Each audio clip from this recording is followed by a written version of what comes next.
Smile. But I'm not happy. People Why are you staring. I don't want to do this. You have to. They'll know No one something's cares wrong. about your Why life. is that bad? Nobody cares. They won't understand. Nobody I want to go cares. home. You'll hurt their feelings. This was ridiculous. What Why are we even just talking about? like, Once just you want to keep keep them them happy, happy. what if they They're think gonna you're be stupid? mean. Just Just keep them happy. Just keep them happy. Just lie. I'm not here to sugarcoat, life's already a bumpy road. Too much shelter causes pain, let's just be real honest. Things are gonna knock you down, avoidance will not help you out. Let's talk it through, here me and you, let's keep it real honest. Hi, welcome to Real Honest. This is a podcast where I share candid thoughts and feelings about life, love, and relationships, God and church, adulting, the workplace, and everything in between. I am your host. My name is Samantha, and you probably won't always like me, but I will always be honest with you. If you value honesty over being liked, which many people don't. So maybe you don't like that. The topic today I got from the same episode of Drama Queens that I got my last topic from. I hadn't finished their conversation and I finished it. But so another thing that I thought was interesting is because I'm pretty sure whatever my topic was last week, it was a question. Oh yeah, it was a question about how to get people to share more with you. And it was originally intended for like parents of teenagers, of like the less that you react, then the more that they will feel safe and comfortable to share. And I was relating that to adults. So another question that they mentioned in that conversation that was also originally like parents talking to children was, would you like to be heard, helped, or hugged? And I also think that that is really applicable to adults. I will dive into that in a little bit. Quick goals check-in. The progress on my book is going really, really well. So I just want to take a minute to remind you guys that if your progress is not where you want it to be, you can readjust your goals at any time. So like, for example, I loosely wanted to get 10,000 steps a day this month. I think my longest streak has been like 8 days, and then I took 1 day off, and then I got 4 days, and then I took 3 days off. But each time, like, I'm just resetting my goal for that day. So like yesterday I did a Peloton bike workout and it was way too hard for me, and I got 98 zone minutes in a 20-minute ride and I was really exhausted. So I was like, okay, I cannot exert any more energy today. I'm not going to go for 10,000 steps. And it's kind of just level setting and reevaluating what works every day. So by the end of the month, I'm not going to evaluate whether or not I got 10,000 steps every single day of the month, because since I've already missed 4 days this month, I'm not looking at it as like my goal is to do it every single day. It's just every day I wake up and I am like, I want to be as active as I can today. And is 10,000 steps attainable today or not? And then when I get to the next day, I'm forgetting about yesterday. I'm just looking at that day on its own. So back to how the progress with my book is going, because that is my main focus of the month. I gave myself the first couple weeks of April to like really learn how to do an outline and examine the outline that I had done and figure out where the issues with it were. So I accomplished that, and then I gave myself deadlines of, I think it was by the 13th, I wanted to have Act 1 fully outlined according to the structure in the book that I'm reading that's teaching me how to write a novel. And then by the 20th, I will have Act 2 outlined. And then by the 27th, I will have Act 3 outlined. And then the last 3 days of the month is when I'm going to finish the book. So basically, the book that I'm reading, I've gotten through all of the practical instructions of like how to write a book. And the last couple of chapters are getting into like pitching and writing your log line and stuff like that. And I don't need that yet. So I'm really focusing on the outline piece. So I'm planning to have the book fully outlined by the end of April. I did write a few scenes as well, and I also took all of the scenes that I've already written and dragged and dropped them into the folders of their corresponding parts of the story arc. And then I also used ChatGPT to examine my current writing schedule and like why I'm not sticking to it and make me a new one. So part of it was that I was trying to put like an hour or a 2-hour block of time on my calendar every week to write. And I wanted to make sure that I used all of that time for writing, and I wasn't considering the time that I was going to need to brainstorm and plan and rework things. But I also don't want to get so stuck in the planning that I never write. And so ChatGPT helped me come up with a new schedule where I have like an hour every week for planning, and my writing sprints are only 15 to 30 minutes because I'm a person who, I mean, you guys know I'm a perfectionist. I'm prone to like needing to get things done. And so if I sit down and I'm not in the mood and I can't bang out the words, then I can just move on and I only lost 15 minutes. But if I am in the mood and I start getting words down, I'm gonna spend more than 15 minutes. And then that's just something that I'll do. I'll write that night instead of watch TV. And so this has actually worked out really well. Just prepping for my brain and my personality and the kind of person that I am and how it works is even this past weekend, I had scheduled an hour for my planning time and I ended up taking like an hour and a half. And then I took an extra 30 minutes to do some actual writing because I was in the zone. And it was nice that I had the planned time of day to just be creative and let ideas flow, and there was no pressure to actually write in that time. And so on the days that there is pressure to write, the time is a lot shorter, so that if it doesn't happen, I'm like, whatever, I'm moving on to the next thing and I'm not beating myself up about it. So if you haven't, give throwing your ideas against ChatGPT a try and just be really specific of like, here's what I'm trying to do, here's what I've tried to do, and it'll ask you some questions about like, why is that not working? Like, what can we tweak? And give you some really good ideas. I think what I am learning from God right now is to pay attention to the people that God has put in my life. I feel like earlier this year when I was taking my small group through a friendship study, I say earlier this year, it was just last month. But when we were going through that, I was praying that God would like reveal people in my life that I should invest more in, both with time and energy. And I've been so focused on people in my life that I spend a lot of time with and I spend a lot of energy on that I really wish that I didn't, and kind of trying to figure out how to pull back from those people. And in that stress and anxiety, I hadn't really identified the people that I really do want to invest more in. And so I feel like last week when I was talking about like having all of these stressful conversations and everything was feeling really overwhelming and I felt like nobody understood me and I just wanted to give up and like not talk to anyone and just fully quit everything and not put energy and effort into anything, there were some people who I had really fulfilling conversations with. And I think that what I've been noticing and reflecting on that is that I tend to put the spotlight on the negative. Like if I have a friendship that I think is going somewhere, I have really high hopes for, and then there's a difficult conversation that like shifts things and I'm disappointed and they're disappointed and I'm like, okay, we're not going to be as close as I thought we were. That sucks. I will like sit in the sadness of that situation so much longer than like if I have a good conversation. I try not to get my hopes up because I don't want to be disappointed. But I was literally just telling a friend earlier today who's worried about getting her hopes up about a job because she doesn't want to get too excited and then get disappointed. And it was easy for me to hear that and say to her, like, what's wrong with getting your hopes up and then not getting the job? Because if you can get that excited about an opportunity that ends up not being for you, then imagine how much more excited you can get about an opportunity that is for you, right? So if you get that excited about this and it turns out that it's not for you, you know that God's working on something better and you can just get more excited about that. Like, can we just flip it and think about it that way?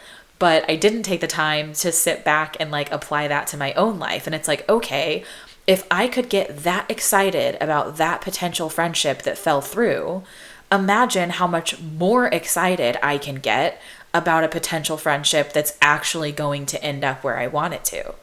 And I almost didn't even notice, like in the stress of feeling like I was putting a lot of time and energy into explaining myself and trying to show people who I am and them not getting it and just receiving something completely different from what I was trying to put out there, explaining that to a few other people, they were able to say like, oh, I see exactly what you were trying to say. Like, this is who you are. This is who that person thinks you are. This is who you actually are. And I don't understand why that wasn't clear to them, but like it's clear to me. And I don't know what it is. I think I also have kind of a, I guess like a specific perception or idea of what I expect my closest friends at this stage in life to look like.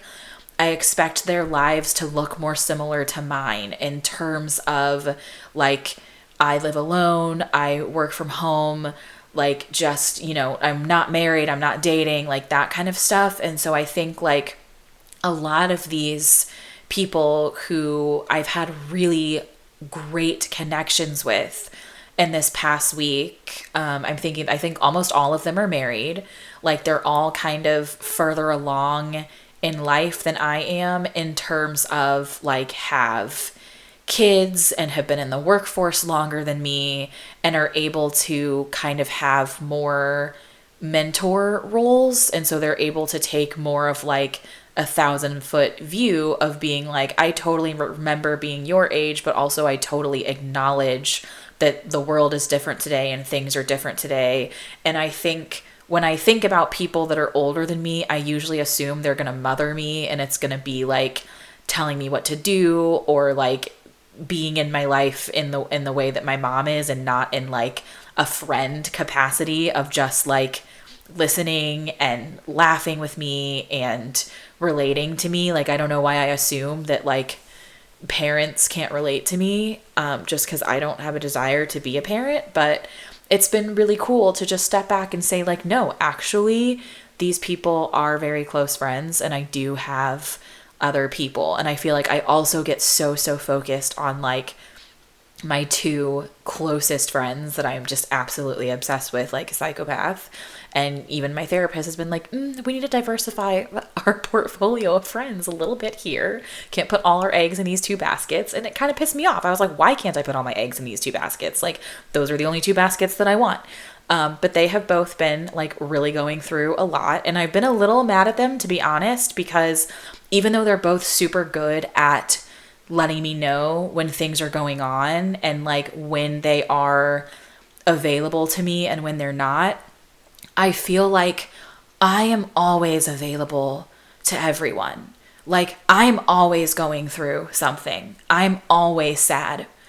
But I can always put my sadness on hold to show up for someone else. Like that's very easy for me to do.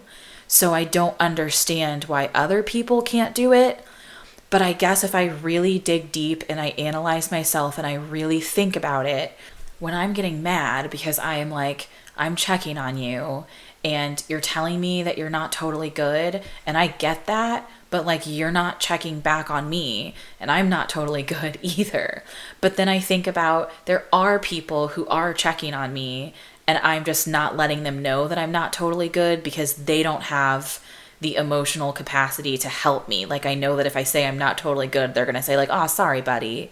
And they might say, "What's going on?" And I would be like, "Depression." And they'll be like, "Oh, that sucks." Like if I know that that's what the response is going to be, I don't bother. So like when I'm in like a sad space or a dark space, there are very specific people in my life that I want to hear from because I know that they're going to say or do things that are actually helpful to me.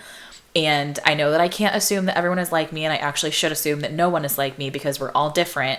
But I also like just in trying to understand other people and I try to put myself in their shoes, like I wonder if like my two best friends, like I'm not helpful to them. And it's like, that's what I'm actually sad about is, they're being very open about like, hey, going through something, don't have a whole lot of like time and energy right now. But like when I do, I'll let you know. And I think I receive that as like, I can only talk to you when I'm light and fun and happy, because when I'm not light and fun and happy, you irritate me. Like you always complain about people irritate you when they just like use your text thread like Twitter and just give you a play-by-play of your day, but they're not actually talking about anything. I'm like, did they think that I never actually talk about anything? And like, that's what's happening here, which like, I don't think that's true, but that's what it feels like. And I think that's another thing that I just have to like work through on my own end. But I also think that there are kind of these two spectrums of like these people that I'm so insanely emotionally close to, And then there are these people that I am like, there's just a wall there for some reason. Like, I don't know if it's personality differences, but we just do not connect and cannot have like a really meaningful talk about anything. And my brain is very like, we're on that spectrum, that end of the spectrum, or on that end of the spectrum. But then I'm like, I need to bring it back to the middle, because there are a whole lot of people who like I can have meaningful conversations with, and maybe we're not intertwined like I am with my two best friends because we haven't put the amount of time in that I've put with them, but they're also not saying like I'm drinking tea and that's the only thing they can talk about. Like, they're still saying like, here's what's going on in my life and it's interesting and I want to hear about it.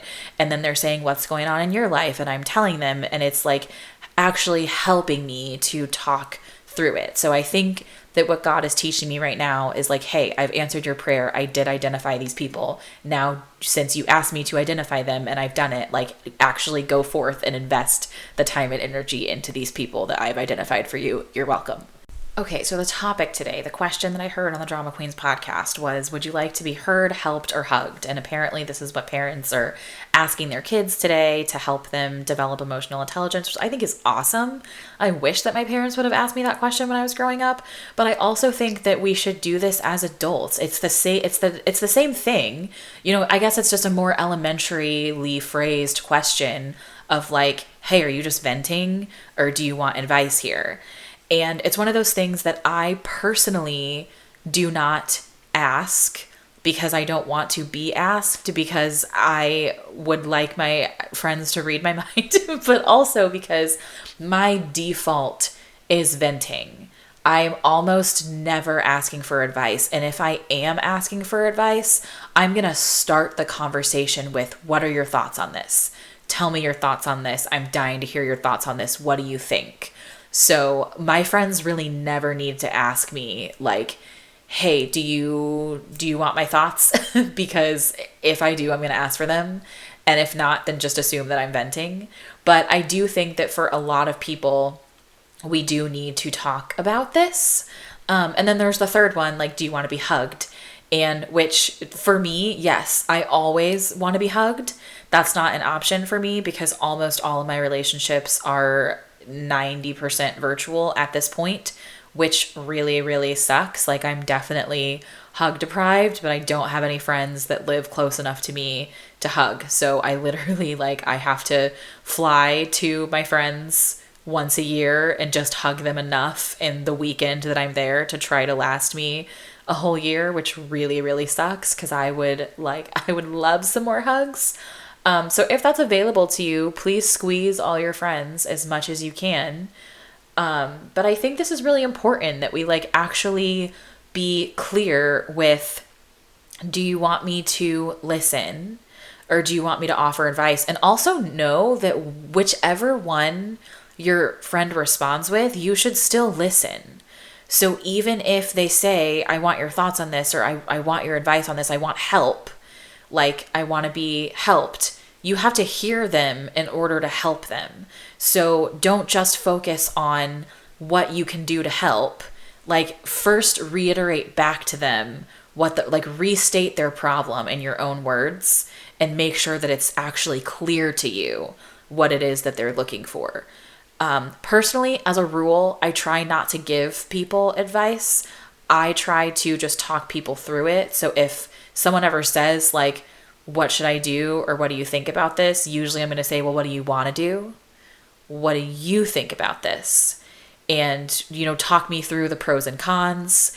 And I might help them out by like adding some pros or cons that I thought of, but I ultimately will never tell them what I would do in the situation or what I think that they should do, because that's irrelevant. And I think ultimately everyone should just get to the conclusion that that they think is the best one for them. And so I more want to talk people through that way. But I do think that there are situations where, like if I were at the gym with a friend that's a gym rat and it's my first time there, I would probably ask for advice on like how to use the machine or what kind of workouts I should do. Because if it's something like that like they're an expert in it and I know nothing about it, then I probably want advice. But I think asking the question, like, do you want to be heard? Do you just want me to listen? Do you want to be helped? Do you want advice? Do you want to be hugged? Do you want me to hold you? Like, asking the question is only half of it. The other half is the way that you react. So if the person says, I just want you to listen, I just want to be heard, I just want to be understood, I just want to get this off my chest, you should still restate to them what they said. Like, I'm hearing that you feel frustrated. I'm hearing that you are angry. Like, help them to name their emotions and also be prepared to be wrong. Like, you might say, I'm hearing that you're angry. And if they're like, no, I'm not angry. Okay, tell me what you're feeling. But if you're able to restate what you heard to the point where they can be like, yeah, that's accurate. Like, yes, that's what I'm saying. That's what's going to make them feel heard. Versus if you say, do you just want me to listen? And they say yes. And then they go off on a monologue. And then when they're done, you're like, all right, so you want to get pizza? You want to play a video game? And you don't like respond to anything they said. Then it's like, okay, did you really listen though? Did you really hear me? Or were you just waiting for me to stop talking? And then, like, do you want to be helped? Do you want advice? What kind of help are we talking? Is this like actual tangible help? Like, do you need someone to go with you somewhere? Do you need someone to call somebody to coordinate something? Or is it more like you're trying to make a decision and you want help going through your pro-con list and you want to just bounce ideas off of someone? And while going through that process, again, like, make sure you're really listening, like, reiterate what the person is feeling, restate their problem. Like, I'm hearing that you need help with XYZ, and I can potentially help by XYZ. And obviously, if you have not spent any time in therapy and you don't like naturally talk this way, it's going to feel really awkward, but I think that it will help in the long run if everyone could learn to start doing this so that we can all just communicate better. Because I just don't understand. I feel like our default in communicating with people should not be so hard. Like, I feel like too many people right now are lonely because they feel misunderstood, because we don't know how to clearly articulate what we want and what we need from people. We're afraid to articulate what we want and what we need because we feel like they're going to hurt us. And it's like, where is this fear and anxiety even coming from? How do we stop it? Like, how do we get to a place where we're feeling confident going into more interactions with people than anxious?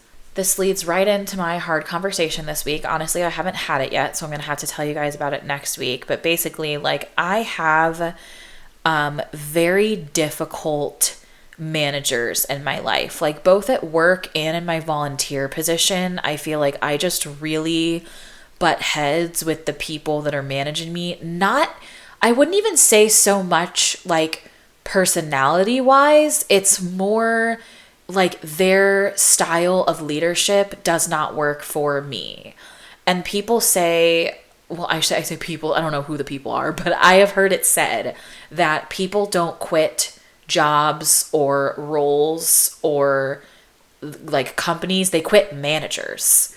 And it's like when an employee or a volunteer is not feeling seen and heard and supported by their manager, that's when they quit.